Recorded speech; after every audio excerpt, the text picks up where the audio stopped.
Hello and welcome to Islanders Anxiety from Lighthouse Hockey and the Fans First Sports Network. My name is Dan Saracini. Joining me on this Sunday afternoon via Zencaster is my friend Michael Leboff. And Mike, we have watched the Islanders play 73 games this season, about 3.25 months under Lane Lambert, now 2+ months under Patrick Waugh. And I don't think that we have any idea still what this team is about, why they do what they do or don't do what they don't do. And this week was kind of a perfect example. They gut out a win over the Panthers that nobody kind of expected. Wasn't perfect, but it was kind of a huge 2 points. And then follow that up 2 nights later by immediately falling flat on their faces in an impotent, embarrassing loss to the Tampa Bay Lightning that we watched, surrounded by friends at Offside NYC, which we'll talk about in the second half. It's been 73 games of this.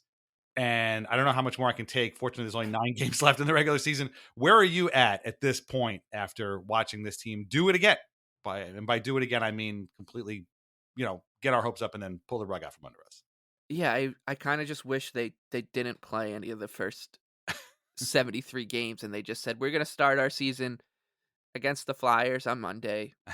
And it's an elimination game. If we win, we get to keep playing the rest of our schedule, and if we Hmm. lose, we're out. And that would have saved everybody a lot of trouble, because that's basically what it is now, right? Like this game against the Flyers is it's a win and continue, and if it's a lose and the Islanders are basically relegated to playing out the string. Hmm.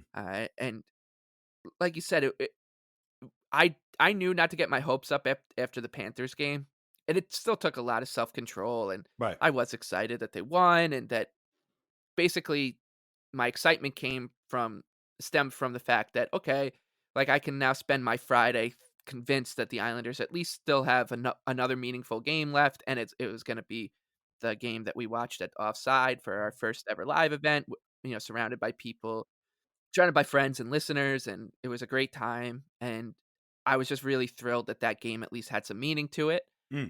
Um, but I also knew what was gonna happen on Saturday. We joked about it a lot at the event that, the worst part of the whole, ordeal was gonna be that the Islanders had to play, and right, and, but I also now have this,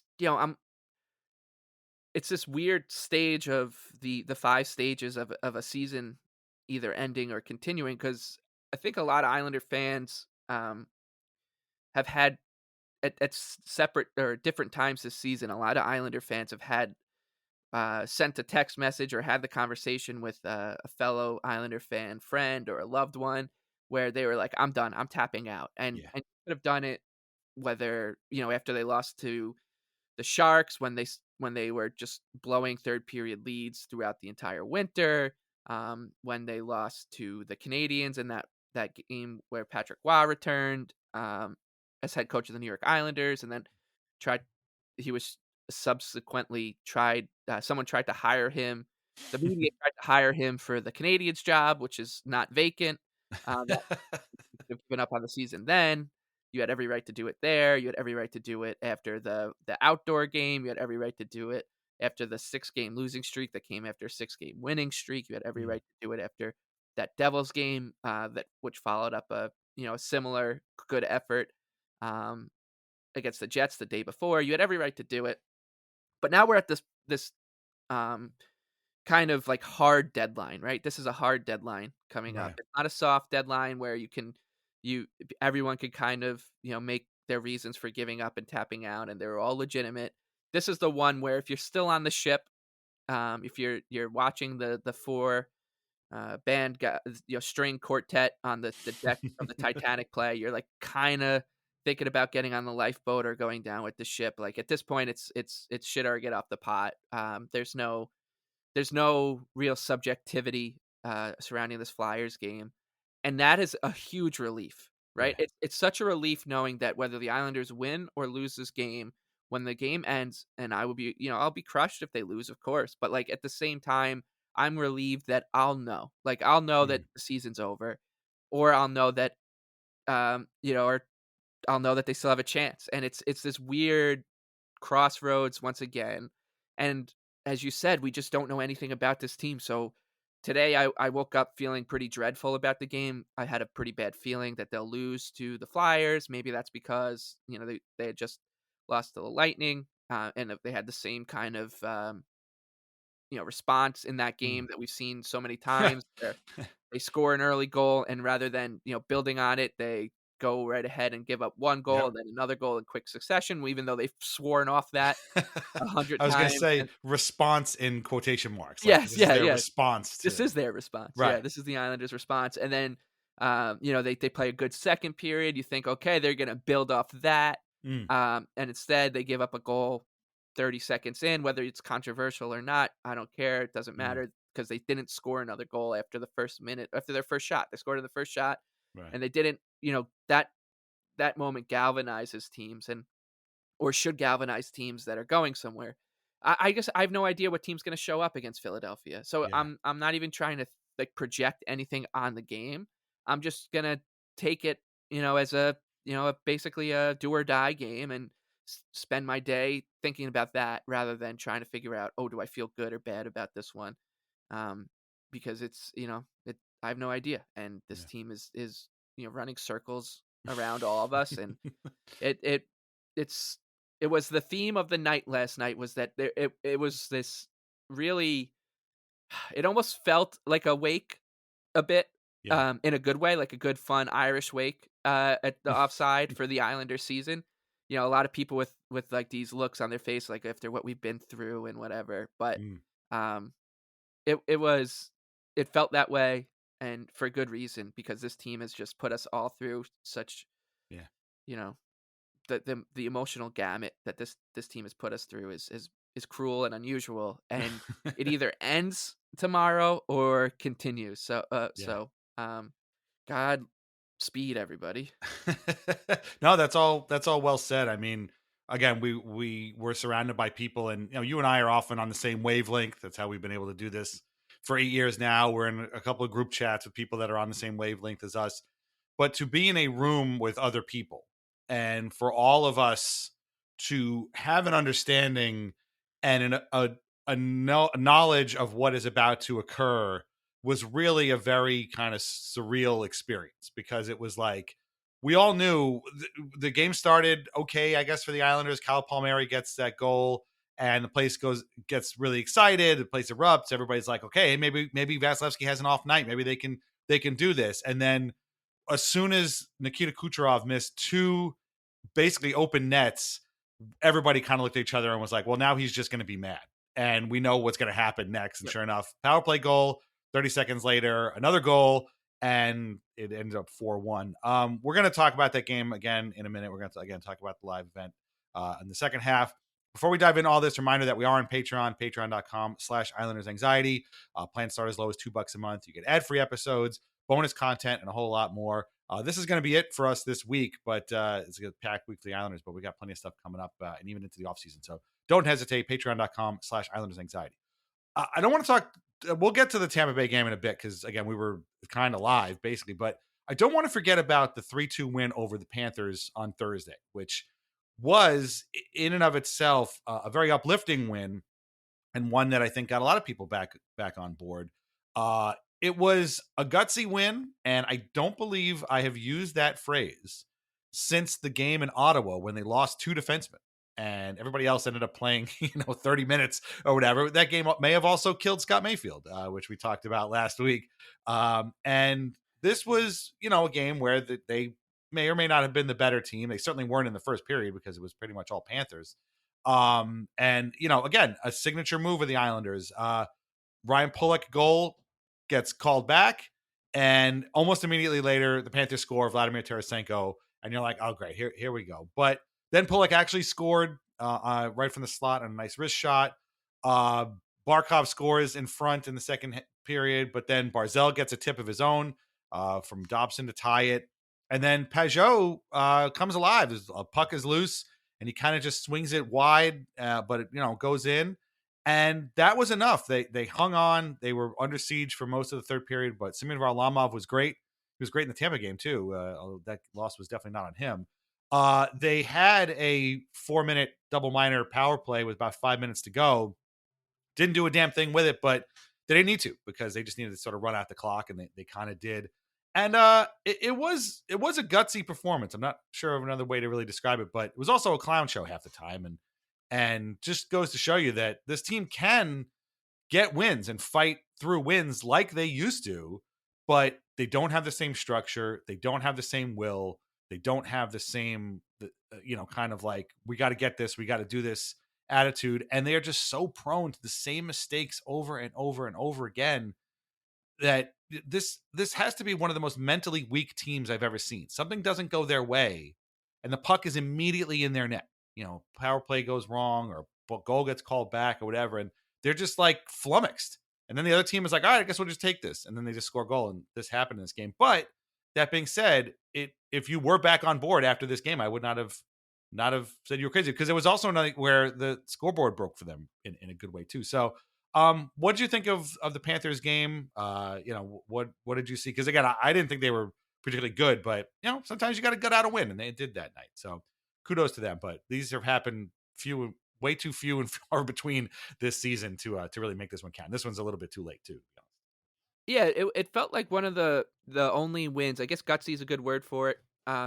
The only, like, the way I looked at this game was, it was completely in the balance. I think either team could have said that they deserved to win that game, Mm, and felt, and had a good case for it. And the Islanders have played so few of these kind of games right. where, like, they're in it, and it's just a game that that could go either way, and it goes the Islanders' way. Like, usually their games are kind of like, when they lose, it's because they beat themselves or they get dominated.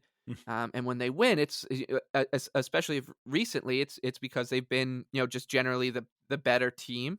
Mm, You go back to that 6-game winning streak. Like, the only one of those wins outside the only one of those wins that was kind of a toss up was the Stars game, right? Like, even the Red right. Wings game, like, I think was just more crazy than anything. I think the Islanders were probably the better team in that game for Yeah. the most part, and deserved it.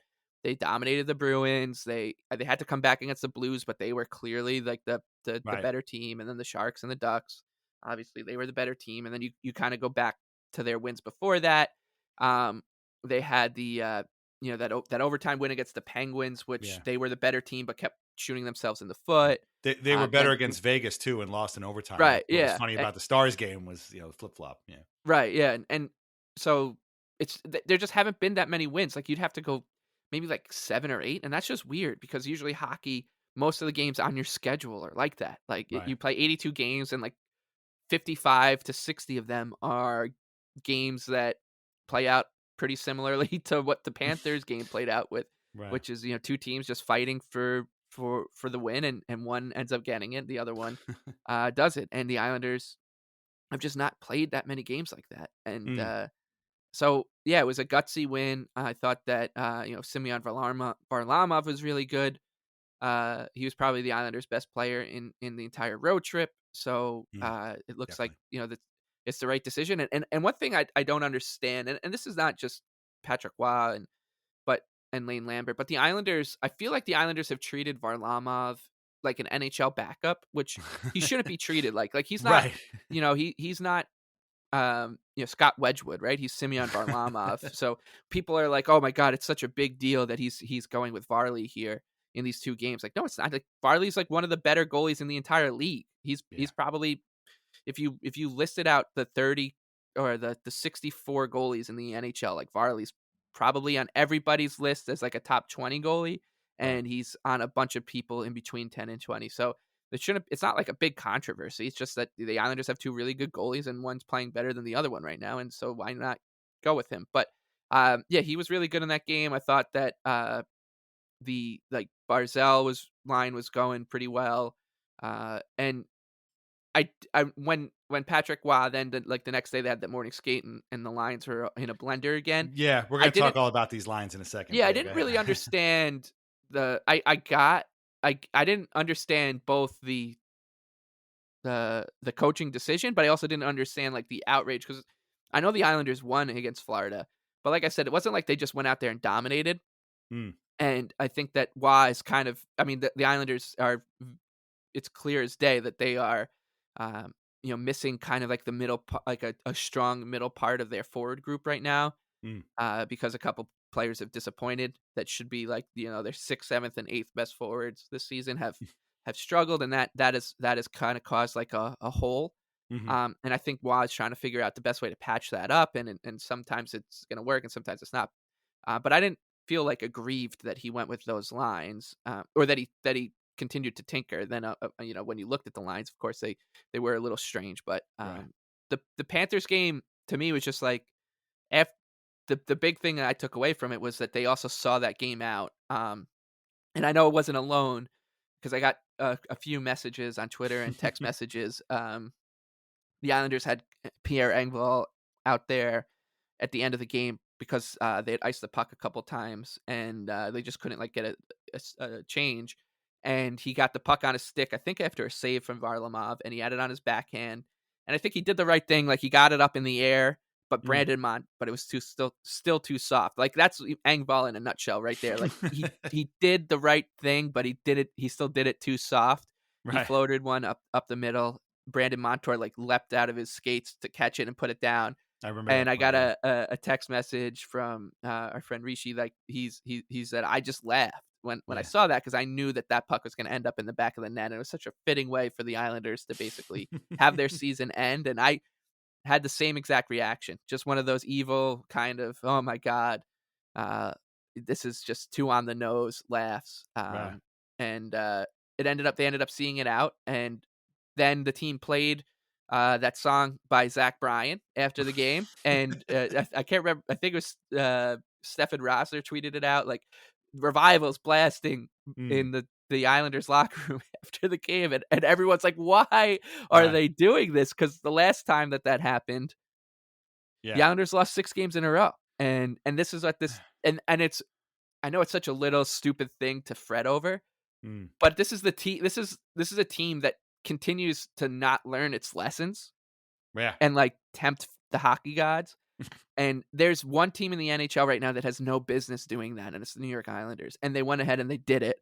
And Mm. I wasn't alone again. Mm. People being pissed off about that and being like, why change it up? Like, Yeah. so yeah, the Islanders go ahead and lose the next game, obviously, as the Zach Bryan curse continues.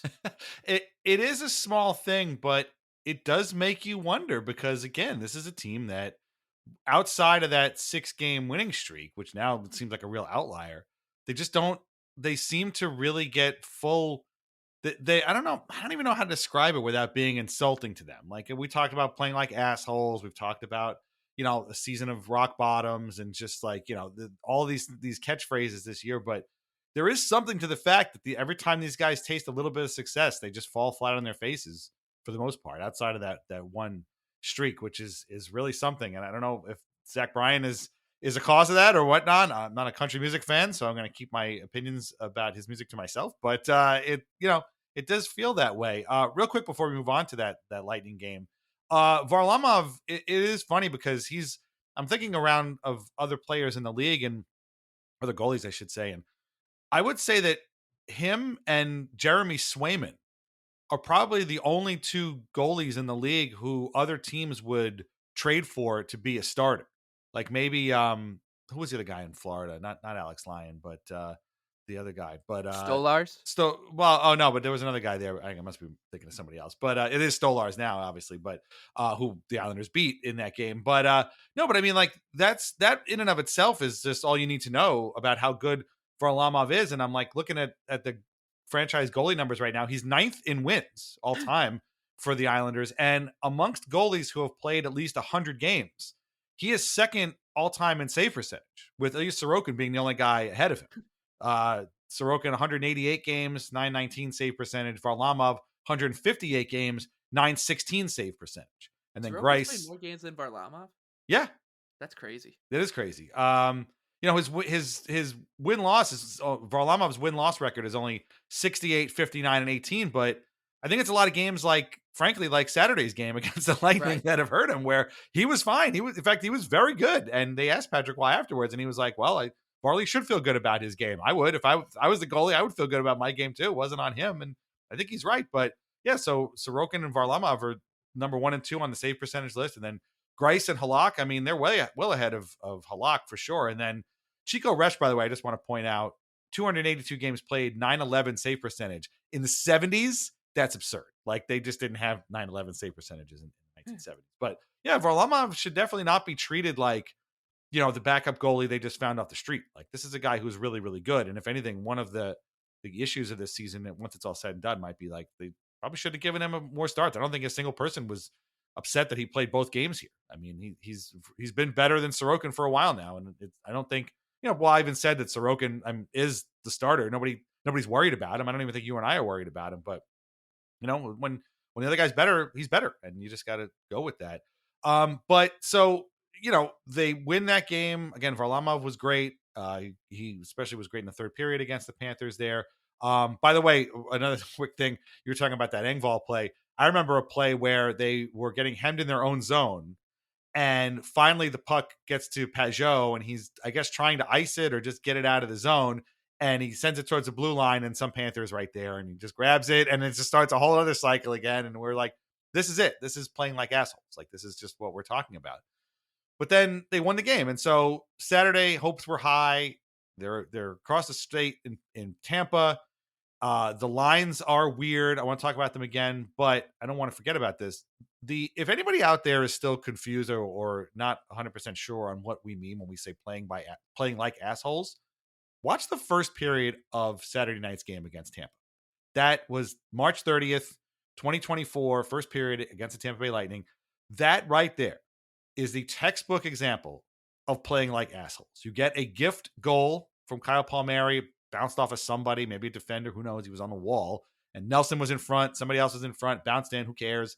1-0 Islanders. They squander that. They get, again, Kucherov misses 2 open nets. Now he's just getting madder. They get a power play goal from Taylor Radish. Then Anthony Cirelli, unmarked in front, scores 35 seconds later because they're all discombobulated because of the power play goal. It's 2-1 Tampa Bay, a complete and total asshole period. Whether the shots 20-4, I think, at one point, or maybe that's how it ended. I'm not even sure. Attempts were like, 30-7 or something. It was awful. They were better in the second period, but no goals were scored. And then, like you said, 35 seconds in, you're thinking, okay, listen, it's 2-1 after 2. A good period here. They can get a point. The Flyers have lost. They actually lost to the Blackhawks. So the Islanders are going to play Tuesday of next week. And you thought, okay, this is going to, and the Panthers, the Red Wings lost in a shootout, so they only got 1 point. They could really make up some ground here, even with 1 point. 35 seconds into the period, Steven Stamkos puts Lightning up 3-1 with a goal that, with all due respect to Patrick Waugh and everybody at the offside thinking it, everybody at home thinking it, that was never going to get called back for a high stick. Like, that was a sick deflection. And I told you, in a season in which the Islanders had a playoff spot comfortably in hand, or, we were battling for second in the division or something like that, you could sit back and be like, wow, that's a sick, sick goal. Behind his head, deflects in. That's just an absolutely elite goal by an elite Hall of Fame player. But in the situation the Islanders are in, that goal made me want to bash my head against a rock. Like, it just, really, this is the goal. This is what we're doing now. And they just never really recovered. And it's funny, again, Cirelli iced it with an empty net goal. And we'll talk about lines in a second, but Varlamov made 36 saves in this game. I thought he was really good. Even the goals he got beat on weren't really on him. And, when you only score 1 goal, like, what's the guy going to do?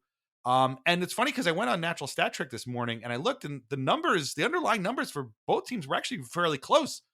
But man, it felt like after that one kind of mushy, sort of kind of sleepy goal that he let in, I don't feel like Vasilevsky was really challenged all that much. Am I missing something? Like, yeah, they had a couple of chances, but nothing seemed like it was really like, how could they do that? It felt like they kind of just went through the motions a little bit. I mean, they pushed here and there, but I don't know. I never really felt like that game was going to go the Islanders' way. I hoped it would, but I don't know. Am I forgetting anything? Is there a play that stands out to you that was like, yeah, they could have had that, but didn't? No, I mean, they had some chances, but the way that they talked about the game afterwards, it sounded like they had Vasilevsky like under barrage. They did not. They didn't, which they didn't, right? They were kind of trading rush chances, and Yeah. both goalies were making the saves, and like Pierre Engvall had a semi breakaway kind of thing. Oh, right, yeah. Anders Lee had a couple like chances to like bang in some rebounds, but that hasn't been going well lately. So like there were some chances, but I think the Islanders, once again gave themselves way too much credit after a Yeah. game.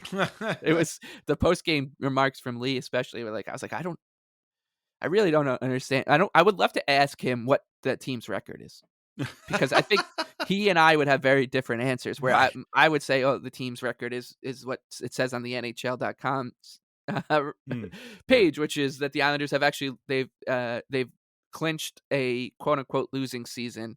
If you're not looking at NHL 500, they've lost 42 games this year. They're 31, 27, and 15, which remains psychotic. And I feel like Lee would say to me, "Oh yeah, no, we're on pace for like 98 points, we're comfortably in a playoff spot. Definitely not a bad team at all." Because the way he talks about the games afterwards, that's kind of the tone and language he uses. But Right. um, yeah, outside of that, like I think this game, that Kucherov shot off the post, it was a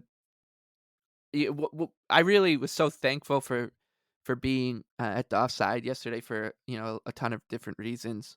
Mm. But one of the reasons I was there, I was thankful, was that there's very few fan bases that would react to a play um, like the Kucherov shot into an empty net that hit off the crossbar and doesn't go in with the way that Islander fans reacted to it.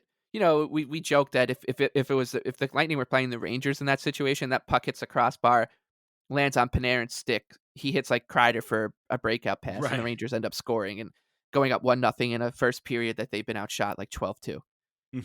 But as an Islander fan, like there was no like celebration or anything. No. It was almost this weird noise in the bar when that happened, where everyone was just like, "Oh no." Mm. Because we all knew what was coming, like, Yep. the Islanders did too. If you look at that play again, like, everyone's caught on the other side, which is insane to me Yeah.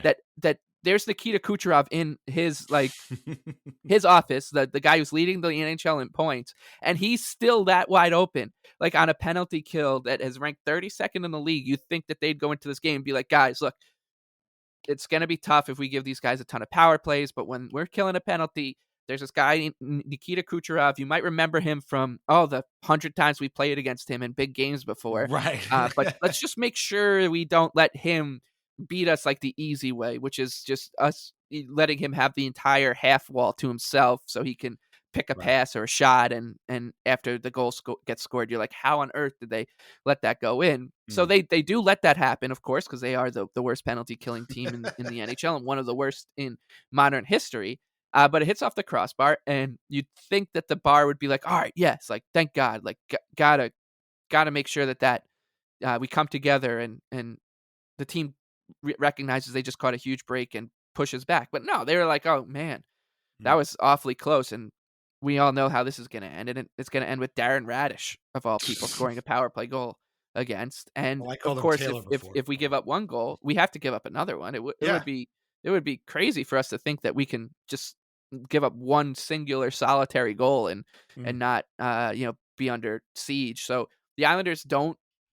They get a gift in the form of the goal on the first shot, one that you'd expect Vasilevsky to save most nights. They get a gift on Kucherov hitting the crossbar and not going in on an empty net, uh, and they look at those things and they don't take advantage of them. There's nothing clinical about this team. There's nothing opportunistic about this team. Yeah. They had the same reaction that we have because we've been watching this team the whole year. So we are trained to look at Nikita Kucherov missing a game tying empty net goal that he scores 100 times out of 100, and we're trained to look at that and be like, "Oh no, that's Yeah. not good. He missed it." We were like, a lot of people were like, "I really wish he just had scored that because at least we could have, you Mm. know, felt bad for ourselves for a second and not worried about it." But it just made him mad. And Mm. yeah, there was once again very little response from the Islanders. I thought like they sure they had a good second period. They played an okay third period, very unthreatening third period Right. when they were down 3-1 in a game where if they get even a point, it's a massive deal. Right. And they didn't look like that. They haven't looked like a team that has had its back against the wall for the majority of the post All-Star break. Really, before that, like Yeah. they've had their backs against the wall since Christmas, and they haven't very rarely looked like a team that Mm. has its back against the wall. And when you play when how many times have we played teams this season where their backs are against the wall, and we're like, well, you hear Ryan Pollock in like the intermission interview being like, well, we knew like this is a desperate Yeah. team, so we were expecting a push. Like, no, you're a desperate team. You Yeah. are. You're the team that in Philadelphia on Monday night, you are desperate. Like they are 5 points ahead of you. I know that we Mm. have the games in hand and we play them, so technically we control our own destiny against them, but you're the desperate team. Show it. Show that you're the desperate team. And there were some signs of that against the Panthers. Like they were crashing the net, they were causing some ruckuses, and then that all just went away. Like just do that. Be that team Yeah. again. Just be that team. I don't think it's that hard because you can just look at the Panthers game and be like, oh, if we do this, like, seems to work. But Yeah. it's so No, frustrating because you wish you could just go down there and be like, we all see what's wrong here, and it's mm. not. It's I don't. Sure, there maybe there's some X's and O's stuff that we don't understand, but we can all see it's like this baseline effort that's just not there. Yeah, I mean, I think you've hit upon it. Like they don't think of themselves as a desperate team. And it's like you guys have been desperate almost the entire season. Like, yeah, okay, we went through. It's funny now to think back at the first couple of seasons when they were like picking up all those loser points and we were like laughing about it because they were kind of lucking into point here, point there, point here, point there. And even then you'd think some alarm bell would have went off like, man, we have how many overtime losses or how many shootout losses? But I don't know. There seems to be a distinct like a distinct lack of accountability here. Like, as in, like, this is our fault. We're stuck here, like, because of our play. And yes, I don't think anybody is really upset to have seen Lane Lambert go, but now we've seen a lot of these tendencies under Patrick Waugh as well. And at some point, somebody's got to stand up and be like, we just haven't done it enough. Like, and you hear it here and there. I mean, Paul Mary said that I guess whatever loss it was kind of really shitty. I think it was against the Devils or whatever last week. I don't even know. And it's like, yeah, but like you guys are in it. Like this is you. You're the guys playing the game. Like, why aren't we trying? And even Waz said after the Lightning game, he's like, we just didn't score. Like you got to score a goal. We didn't try to get a goal. And non-threatening is the best way to put it. Even down 3-1. That's not a 3-1 at the very beginning of the third period. Right. That is not a death sentence. That is not well, I guess that's it. Like, you guys can put something together. And it's like, they just didn't even really kind of try. And you talked about cosplaying as the Islanders and going through the motions. And that's kind of what they did. Like, it wasn't a great period, but they certainly didn't threaten to do anything. And this is where I want to talk about the lines and stuff. So we saw Brock Nelson go back to center. We saw Bo Horvat play on the wing. And before the game, Wah was like, well, it's Bo's turn to play the wing. We think Brock would be more comfortable at center. Like, these are not encouraging quotes. And like, I don't, no offense, coach, but like, I don't want this cute shit, with 10 games left to go in the season. That's still very much, believe it or not, they're very much alive still. We're going to talk about that in the second half when we look ahead at the games coming up this week. But like, I don't really want this cute shit. These guys should have roles and have defined positions and go out there and know what they're doing. That they already don't play like they've ever seen each other before when they're on the same line together for months. Like, I don't think messing around with them is really going to help. And sometimes it works and sometimes it doesn't. He had changed the lines before the Panthers game and they kind of worked, but this time they didn't. And I'm not usually the type to get all messed up about lines because they go back even in the middle of the game, but like, to me, this is stuff you do the first week of the season, not stuff you do the last 3 weeks of the season, where the playoffs are still kind of at least a little bit of a realistic expectation. Like, Yeah. this is not the right time for that. I mean, what did you make of the Lions going in and just this general shuffling that's been going on? I know you talked about it a few minutes ago, but I find it more irritating than anything else. Like, it's the Yeah, same players. I don't know. What do you expect? I think irritating is the right word because it's not the thing that caused them to lose. The thing No. that caused them to lose is the fact that they're the Islanders, right? Like they just aren't. They're not built to. Sadly. Yeah, that they're not built to win this game. Right. Yeah, we were doing a ton of scoreboard watching at the bar, of course, Yeah. and there was one when the Islanders started. They gave up that goal to Stamkos to make it 3-1. At that, right around that time, the Flyers went down 4-1 to the Blackhawks. And when someone said to me, it's 4-1 Blackhawks, they just scored. The first thought in my head was, oh, the Flyers can come back from that. I'm not, Right. we're not through the woods here. And then you look up at the Islanders game, and I'm looking at it, I'm like, well, there's no chance the Islanders are coming back from 3-1 down. because they haven't done it all season. Like, and I think that is as much an indictment on this team than anything else. And in a league that has seen multi-goal leads get erased, a lot of them by their Right. own doing, of course. Just this season, we've had a lot of those, Yeah, that the Islanders just have. I think they've still only done it once Mm. to win a game, come back from 2 goals down, and it was against the Kings. Maybe they've done it twice.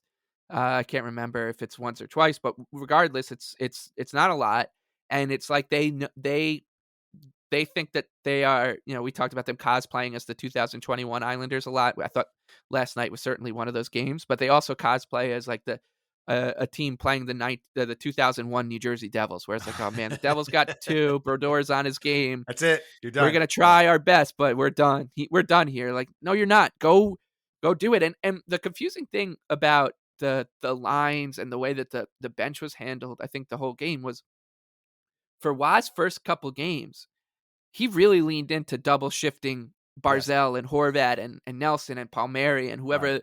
the best player from the game was with them Yeah. when in his early part of his tenure. Remember that win against the Maple Leafs? Like Sheldon Keefe kind of like whined about it. He's like, well, Yeah. Barzell was out there Yeah. every other shift, so like Yeah. we Barzell had was to, like shot out of a cannon those first yeah. couple of weeks under Waugh. And Yeah. he was playing so much, and Yeah. I haven't looked at the numbers, but I'm sure that his ice time has probably been cut a bunch, and you're like, well, I'd understand it if there was like 45 games left and you're worried about burning the guy out, but or you're gonna make the play. You're like the Avalanche. You're like, we gotta manage the workload for Right. McKinnon and Makar. Like, but we're not in those situations. We're in we'll worry about that stuff later. We need to get into the playoffs before we don't.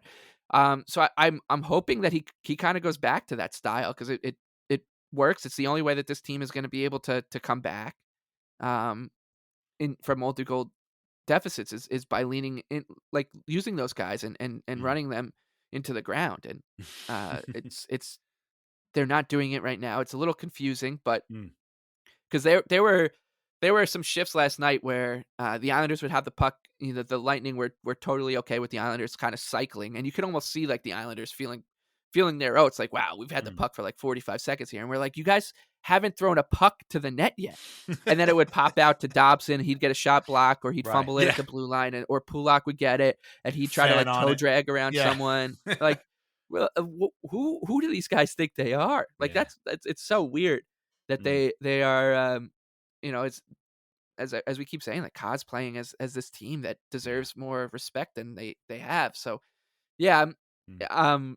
it was frustrating, but it was comforting being in that environment, knowing that all the thoughts that you have in your head when you're watching an Islander game like that alone on the couch, Mm. hearing other people say them out loud before you can is Yeah. such a warm tonic for the soul. So that was That's good. true. But Yeah. the actual I get like the numbers looked fine for the Islanders after the game, and it said, and they could say, oh well, we won, like we had more expected goals at 5-on-5. The Mm. deserve to win-o-meter, hang that deserve to win-o-meter, 53% Islanders if it ended there in hanging in the rafters. But um the reality was that they needed to they didn't technically need to get anything out of that game, Mm. but if they had got something out of the game, all of a sudden there's like a little bit less jeopardy to this Flyers game. A little bit, not a lot, but a little bit. And they couldn't do that. They couldn't accomplish it. Um, the the night was ended up not being terrible because of the out of town scoreboard, but this is that doesn't make me feel better No. anymore, right? With this No. team, because they've proven to us that they're not clinical. They're not going to take No. advantage of anything. So, They- They're not clinical, but they may put us in a clinic in that yeah, sense. yes, exactly. Real quick before we take a break and move on to those next few games. So you talked about Waz's strategy and the things that he's been doing. It was very hard not to notice that when the Islanders got their first power play of the game against the Lightning with 50 seconds to go, I may add, and in fact, I said to our friend Michael Smith while I was sitting next to him, I'm like, they haven't had a power play yet, and they'll probably get one at the worst possible time. And sure enough, with less than a minute to go, they got their power play. I still have no idea what that guy did. They called him for tripping. I don't even know if I saw any tripping. It was hard not to notice the unit that Patrick Waugh put out. It was noted power play specialists Matt Martin, Cal Clutterbuck, Kyle McLean, Robert Bortuzzo, and somebody else. It might have been Romanov, I think, was the other guy on the line. I might be wrong, but this was a message. I don't know who it was for. People said, "Oh, that's a message to Lou." I don't know. Maybe. I think it might be a message to the players, like you guys don't deserve this power play time. I know they were down 4-1 at the time. Maybe it was a message that he thought the fourth line had played pretty well in that game, although I don't think they did. It was hard not to notice the personnel out on the ice. And I don't, maybe maybe it was a message to the Tampa Bay Lightning, like, you guys got this. I'm not going to bother putting Barzal, Horvat, Nelson, and Palmieri and Lee or whatever else on the ice to try and score a goal here. You guys got it. So get out of here. But it was definitely a message to somebody or somebody's. And I don't know. I don't know what the fallout's going to be. Knowing this team, there will be none, because as we've talked about many times, there is no response to anything. They just sort of take it and be like, yeah, all right, we got this. And then they don't got it. What did you make of that line? By that point, you were, I was sitting next to you and you were already well deep into the Bruins game of that night. So I remember looking up and being like, wait, why is McLean and Clutterbuck out there? And then I saw the rest of them too. So yeah, what do you think? And who do you think this is a message for, that this line was out there at that time? I think it was probably to the players, like, Mm-hmm. you don't deserve it. I'm not Mm. doing it. And whether or not the problem is Patrick Waugh hasn't been here long enough to know that these guys, they were already looking at their phones. They didn't even see that power. They were like me. Matt Barzal was probably score. To his credit, he had his phone out because he was watching the shootout between the Bruins and Capitals. He's got the But iPad out. Yeah. Noah Dobson, he was just scrolling Instagram. So Anders Lee was just getting ready to. He was writing his post game notes and about Mhm. the Islanders' gutsy effort, and how that they it's a good team over there, but the guys fought hard. He's getting that together. So, um, but yeah, I mean, you hope that it does a little bit and adds a little bit of juice to this team because they need it Yeah. for what's coming up. So, yeah, it was. Uh, watching the Bruins Caps game for the last few minutes of the Islanders game. Uh, a lot of people. I wasn't alone doing that, of No. course. But a lot of people. I think that was another good look into just what it's like and what everyone looks like while they're watching an Islander game. What this fan base, this absolutely battered group of people, Yeah.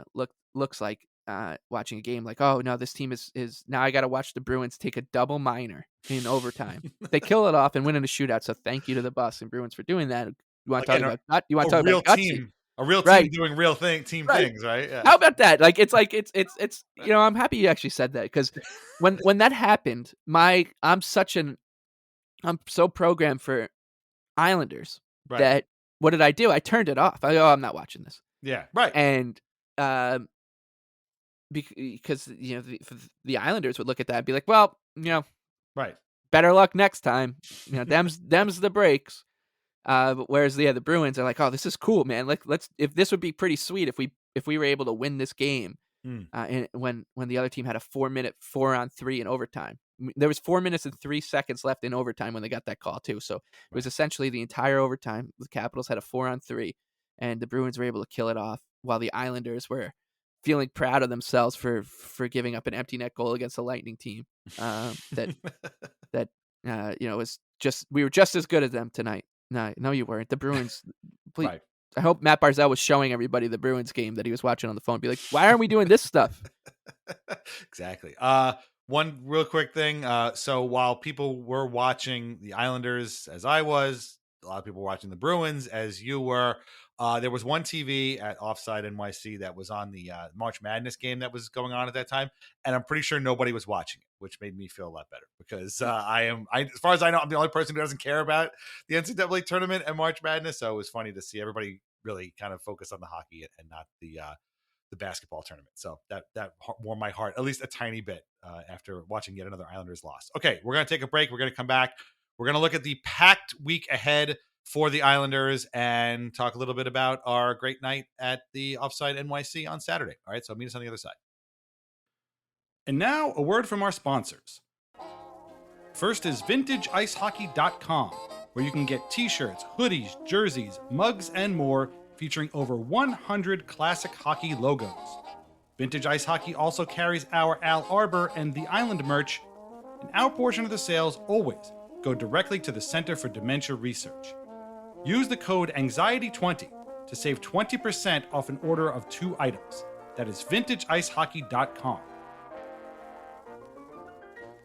Try wines from the Pinot Project. They offer a rosé, a Pinot Grigio, and a Pinot Noir that was named a 2022 Top 100 Best Buy by Wine Enthusiast magazine. All are delicious, priced at less than $15 a bottle, and available at local wine shops and at UBS Arena. Learn more at thepinotproject.com. Please drink responsibly.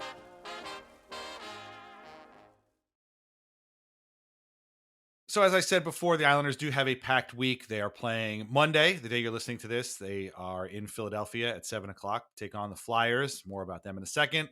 Next night, they're back at home against the Chicago Blackhawks, whose season has been over since before it started. Thursday night, they are in Columbus, home of the Cannon, to play the Blue Jackets. And then Saturday, they are home to play our pal, Barry Trotz, and the Nashville Predators, who are somewhat cooler than they were just about a week ago, but we'll talk about them in a second. Let's focus on the Flyers real quick. So I'm going to read to you a part of the standings here from NHL.com. So the Rangers and Hurricanes are at the top of the division, the Metro Division. Rangers These are the actual standings or Anders Lee's standings? No, these are the actual standings right now as of 1:26 on Sunday morning. So these will probably change by the time you listen to this. But the Rangers are at top with 104. The Hurricanes have 101 in second place. They've both clinched already. The Hurricanes or the Rangers, I should say, have a game in hand on the Hurricanes. So the Hurricanes could catch them, but they're 3 points behind right now. So we'll have to see. In third place are the Washington Capitals, who have come on hard here. They're 6-3-1 in their last 10 and went from out of the playoffs to wild card team to now third in the division with 82 points. So quite a few less than the Hurricanes, 19 less points than the second place team, but they're in third place right now. That means that the Flyers, who had been in third place for most of the season, have now been relegated to wild card spot number 2. So 8th place in the division with 82 points. They are 3-5-2 in their last 10, and they've lost 2 in a row. Right behind them are the Detroit Red Wings with 80 points. They're also 3-5-2 in their last 10 and had an overtime loss, like you said, to the Panthers on Saturday. Then it's the Islanders with 77 points. They are 2-7-1 in their last 10 and have lost last one. And then the Devils are right behind them with 76 points. They're a whopping 5-5-0 in their last 10. The Penguins with 75 points are only 2 points behind the Islanders. They're 4-3-3. And the Buffalo Sabres, don't look now, are also just 2 points behind the Islanders at 75 points. They're also 5-5-0 in their last 10, although they got shut out at home by the Maple Leafs on Saturday. I say this because, again, it is important to note that this season, mathematically, is still very much alive. And I was thinking about this on the bus ride home last night, that, like, if you've ever seen the movie Get Out, it feels like a little bit like we're in the sunken place. Like we're kind of watching from afar as our team, we're helpless to watch this team flail about while all we can do is kind of suck it up and watch it. And it's right there for them. And we can't cry out. We can't, try and bust out of here and take over the team and do what they need to do, or what we think they need to do. But this is just an unbelievable kind of bottom of the Eastern Conference thing here. And it's just a long way of saying that they can beat the Flyers on Monday and certainly the Blackhawks on Tuesday, but I have no confidence that they're going to do either of those things. Like they're on the road in Philly on Monday, not an easy place for them to play. They're at home on a back-to-back, which has been their bugaboo for a long time now. And the Blackhawks just beat the Flyers pretty handily too. So, I mean, their season's been over for a long time, but this is not going to be a pushover. So just focusing on these first 2 games, this could swing the season either way. If they win both of them, or let's say they take 3 points out of them, season's back on, especially depending on what the Caps and Red Wings do on Monday or Tuesday. But if they lose both of these games or take 1 point out of them, this is going to make for a very, very sad last couple of weeks here. What do you think? Like, where are we now? I mean, it's hard. Really, I mean, you talked about it before, but like this Flyers game is maybe not just the Flyers game, but the Flyers Blackhawks combo here is kind of really where the season comes down to, basically. Exactly. Yeah. This is a it's so frustrating that it's a back to back. Mm-hmm. Um, Yeah. because if they do win this Flyers game, Right. um, you still got to win that Blackhawks game, and we know what this team is like. That they'll just be like, well, we beat the Flyers last night, so Yep. that's a team that's got nothing to play for over there, the Blackhawks, but they've got talent, and we just didn't get the bounces. So we'll be back at it again for Thursday night for a big game, and we're still in this thing. Like You you could know, we already hear them say after a loss to the Flyers, well, we knew they were going to come out hard because they were yep. going to be desperate. They've had a couple of tough losses, so we knew that they were going to be defending hard Yep. and pushing hard, and so we tried to weather the storm in the first period. We only gave up one, felt pretty good about that, and we just couldn't get the big one Mm. to get back in the game. But it's okay. We got a lot of time left here. It's long season, a lot of hockey left. But yeah, I mean that's what I was saying earlier in the show, that this Flyers game it feels good to have an actual, like, 100% must-win game, Mm-hmm. not a must-win game to avoid the next game being a must-win, or this, we got to win this game because the next 6 games are tough and they're on the road out west, but like a true to form must-win game. This is it. Like, it's daunting, but there is something very kind of peaceful about it, about knowing that the Islanders are going to play the Flyers tomorrow. The odds right now are essentially a coin flip. So it's that also kind of helps, feel that way, that this is just either one of these teams is going to go in and get 2 points, and the other team is going to be in a bad spot now, and it feels good to have that finally here. And like I said, it does feel like one of those wakes, and those Irish wakes that I've been to, like, where maybe like a and if this is too morbid, I apologize, but like if a loved one who maybe was at the end of their life, that was old, lived a great life, and what you're kind of, there's something calming about that person, not suffering anymore. Yeah. It feels that way with this team a little bit, like that could be the end here. That, like, we're just, like, saying, like, it just wasn't meant to be here. Like, and I do apologize if it's too morbid and if that analogy doesn't land, but I hope you get the point. It's just like, it feels like something where the fan base it would be devastating if they lost, but at the same time would be like, good riddance. Like, it's finally over. Let's Right. get out of Oh, here. yeah, Like, definitely. No. we'll try to remember the good time of the season, the one good time, Mm. and move on, because Yeah. it does feel like that a bit. And at the same time, I'm gonna be rooting like hell for them to win. I'll be on my couch and thinking about it. And if they do win, I'm gonna be jacked up as anybody, because Mm. this is it's just like a massive game, and the Islanders don't deserve to be in this spot. That was No. another conversation I was Yeah. having with a few folks last night. Is like, the Islanders don't deserve to be in the playoffs at all. No, Like, you're absolutely not. The Flyers, you're looking at a team that has fought like tooth and nail to get to this huge game, and then you're looking at another team that has basically just accidentally got there. Right. They're just Um, hanging around. They're yeah, just hanging yeah, around. and we're rooting for the other team, which is, it feels like a new spot for Islander fans to be, like, in that position where you'd almost feel a little bad Mm. if Yeah. the Islanders end up sneaking into the playoffs here. Of course, would take it, but it does feel a little bit like that. And there are a few people who remarked, like, that they're going to beat the Flyers and then obviously lose to the Blackhawks. Yeah, Or I they'll was beat gonna the say that, Flyers and yeah. Blackhawks and then lose to the Blue Jackets. Mm. Because of course those things are no guarantee. What is a guarantee is they'll lose to the Predators. Oh, yeah. For the 13th time in a row, I believe it will be. So Yeah. yeah, the Islanders. This is we have ourselves a true must-win game on Monday night in Philadelphia. Everybody will be pulling for the Flyers outside of the island. We're used to that kind of stuff, and hopefully the Islanders can get it done. But then the next night, of course, is a must-win game at UBS, and I really hope that the Islanders do beat the Flyers, because I think that the environment in UBS on Tuesday night, should they do that, will be a lot of fun. and Yeah. I plan on being there if the Islanders beat Philly. Hmm. If they lose, I don't think I'm gonna go. Hmm. But yeah, I mean, it's here we go. Like we Yeah. went through all of this suffering and confusion and what other tragic word you want to put on this season. We went through all of it just to get to this must-win game in Philadelphia, where everybody's going to be rooting against us. So um, It's true. here we Yeah. go. Yeah. If they remain true to the ridiculous form that they've spent most of the season in, they will win in Philly and then completely fall apart on Tuesday against Chicago. Then they will win in Columbus on Thursday and then inevitably lose once again to the Nashville Predators, who they've lost to basically every time Yes. they've played them since 1998 or whatever it is. I don't want to talk too much about the Predators game because I want to wait till after it's over. I'm sure they're going to talk to Barry. I'm sure he's going to say stuff. Maybe he'll give a little locker room speech like he did when he played the Caps the first time and he got his ring when he was coaching the Islanders. So I want to stick with that.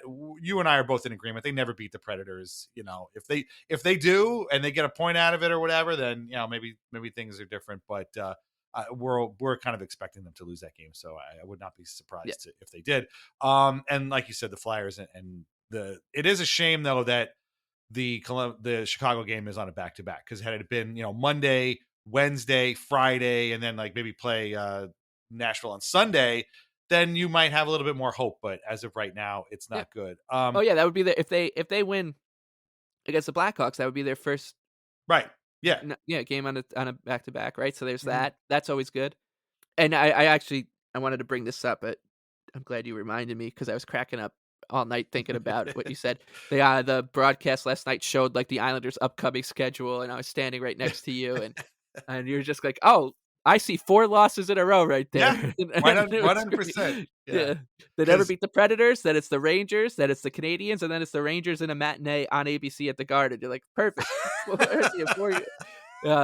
yeah, right. like so that's always good. Like I feel that's the danger of this Flyers game is it might almost dupe you into thinking it's a win and in game, Yeah. but it's very much not. This is No. a win and season continue game, which is Yeah. very different from win and in. This is win Right. and you have a lot more work to do. You're still unlikely to get in, but Right. you at least keep your season alive for another home game, which Yeah. would be nice. But Yeah. uh, As and our oh, and we also have to bring up the fact that the Flyers might start 6 Oh, foot right. 7 Russian Yeah. goalie for his first start in the NHL. The goalie Ivan Fedotov was the one that Yeah. That's uh, right.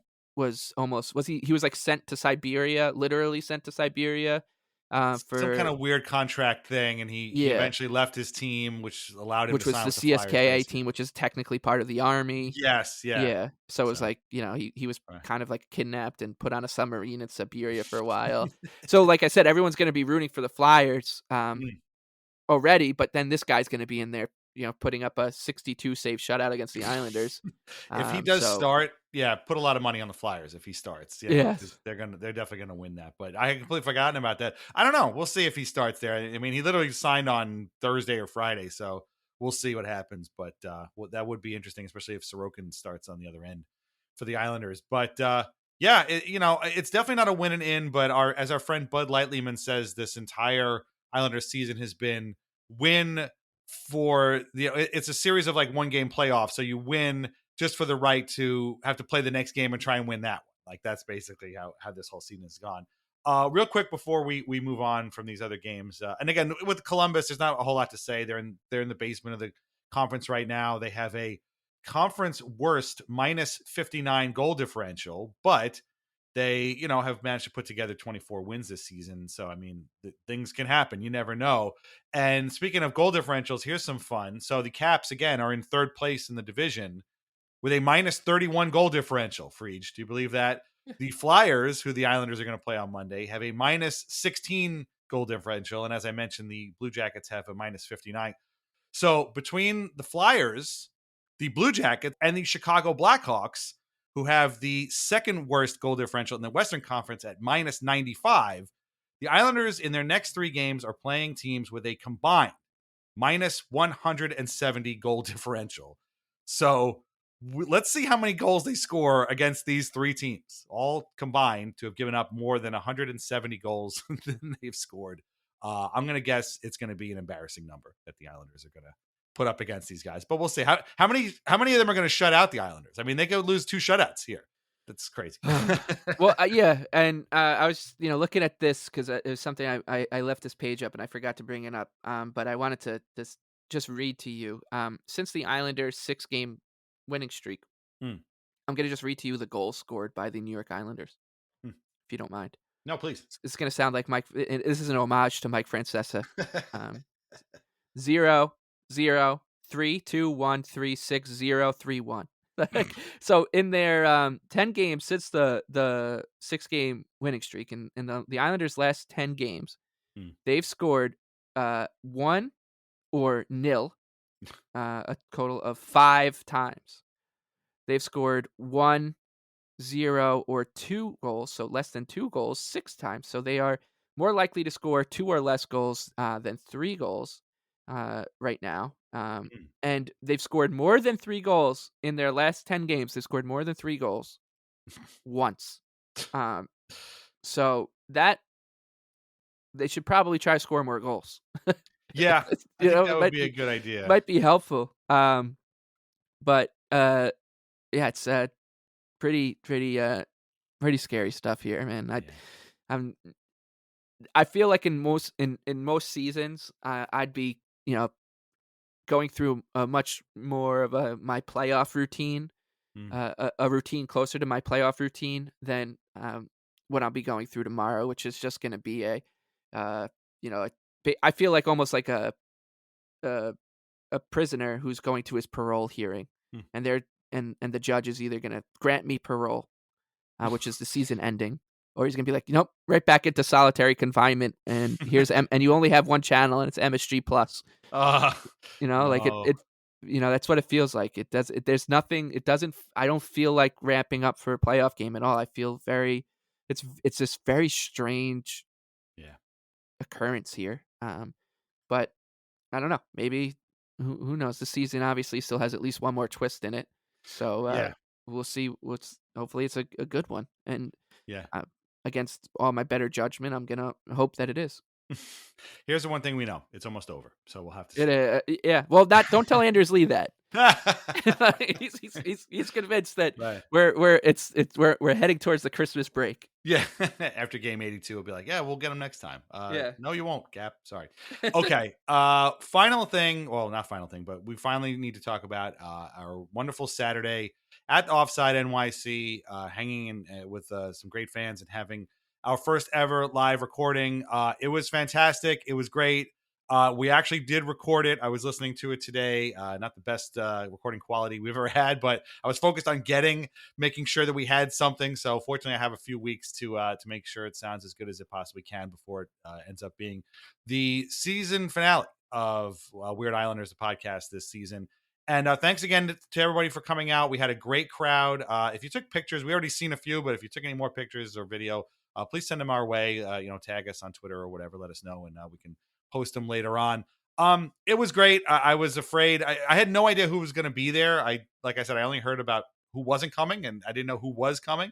So it was great to be able to put some names to people that we had talked to on the podcast. I finally met Nick Giglia for the first time after having him on the podcast 3 times. I was finally able to hang with Michael Smith, who we've had on the podcast a couple of times. So it was great to meet a whole bunch of people. And my biggest fear was we were going to have more raffle prizes than guests. And I'm glad to say that was not the case. And as far as the raffle goes, it was fantastic. We had multiple winners, but we had our grand prize go to Zach, who walked away with a signed 50th anniversary stick, courtesy of the Offside, which had a bunch of all the Islanders players on it, and we could identify a few. Barzell, Nelson, Pajot were on there, and it was great. And we thank you again to the Offside for hosting us. Thank you again to Isles Meetups NYC for partnering with us. It was great. Thank you to Skurnick Wines and VintageIceHockey.com for providing other raffle prizes. And we are raised through the raffle a grand total of $214, which will be given to the Islanders Children's Foundation. However, Mike and I talked about it before coming on today, and we decided that we are going to match that. So we're going to send $428 to the Islanders Children's Foundation from Islanders Anxiety / Weird Islanders. We thank you all for your support.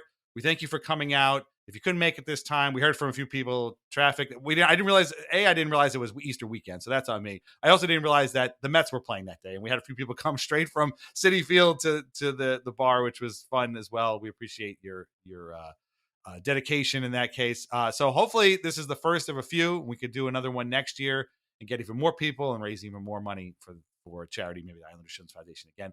But it was great, and it was awesome. I mean, it was awesome to be in a room with you, and you joked that this is like maybe the fifth or sixth time we've ever been in the same room together, even though we've done a podcast every week for 8 years, basically. So that was fun. I got to meet your brother and your sister, and it was just an awesome time. And the only downside was we had to watch the Islanders play and lose, but I guess that's kind of the way it goes. So thanks again. We've talked about it throughout this whole podcast, but it was great. It was a great night. We had so much fun.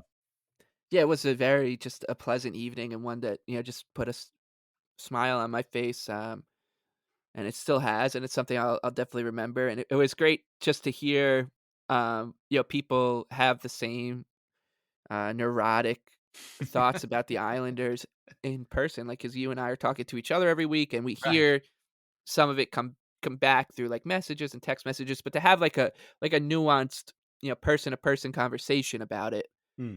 is like a whole other level, and it was great to do it.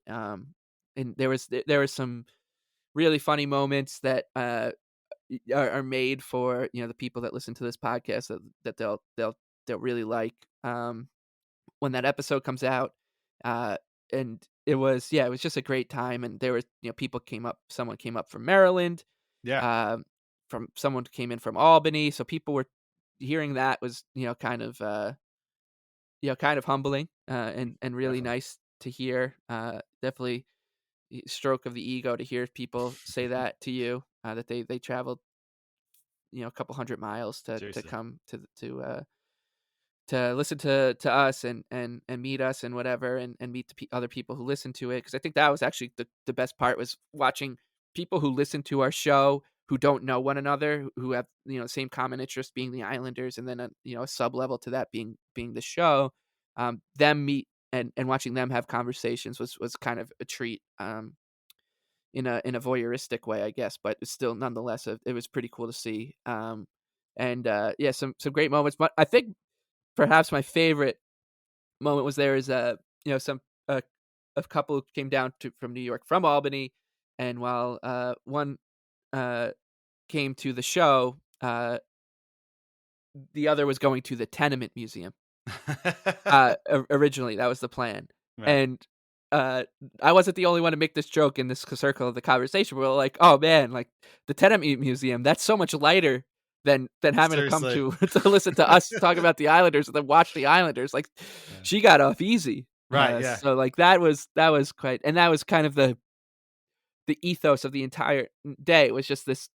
I keep bringing up the analogy of the wake, and it's the only one that could kind of come to my mind. So I do apologize if it's like a little off, but um, it did feel like that. It was just like a bunch of people who have all been through the same uh, ups and downs, peaks and valleys, not just of this season, but of seasons past, and especially with this one, it was really comforting. I think maybe that's the best word to put on the whole night. Was it was a very comfortable Yeah. night. Like it was so nice to be among like-minded people, like in this situation.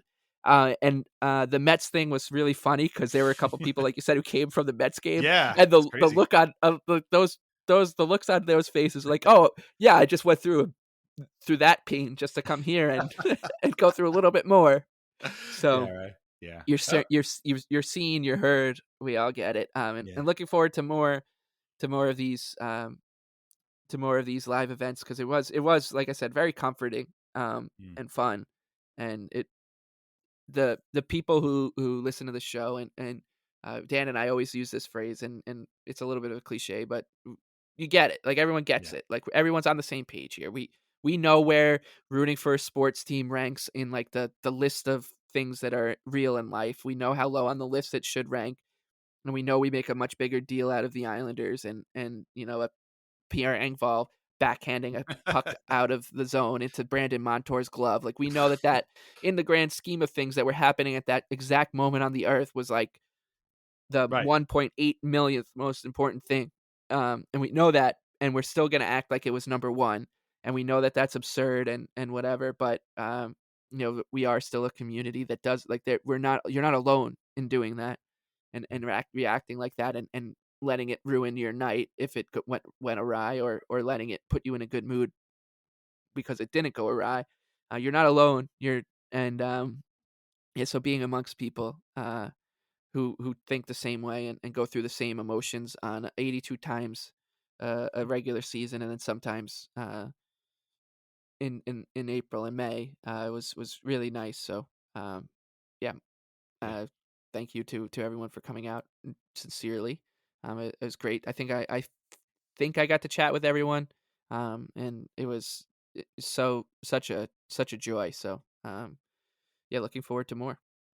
Yeah, I think I talked with everybody too, and it was fun. And like even said during the podcast, the fact that we were there. I mean, it was essentially this was an Islanders anxiety event, but we were there to talk weird Islanders, and some people had they told us their stories, and they were great about weird Islanders. Rob Collins, of all people, plays a pivotal role in the proceedings, and I was just like, it's funny that the concept of weird Islanders is a pretty it's a cool idea. I've heard from people think about it, especially if you're like a sports fan or whatever. But once you see it in practice and you see people gather together to talk about guys who only played a handful of games or maybe a year or two with your team is really special. And it's just like funny that these guys, they kind of come and go, especially, unless you're a very unique individual like a Steve Eiserman or a Steven Stamkos or whoever that plays, with one team for 20 odd years. Most of these guys are going to come and go. And I think that they have their memories, obviously, but I don't know if they ever think about what memories they give and fans. And, I don't want to spoil too much because, again, the episode's going to come out. It's going to come out the week before the draft. That's when the season finale is going to come out.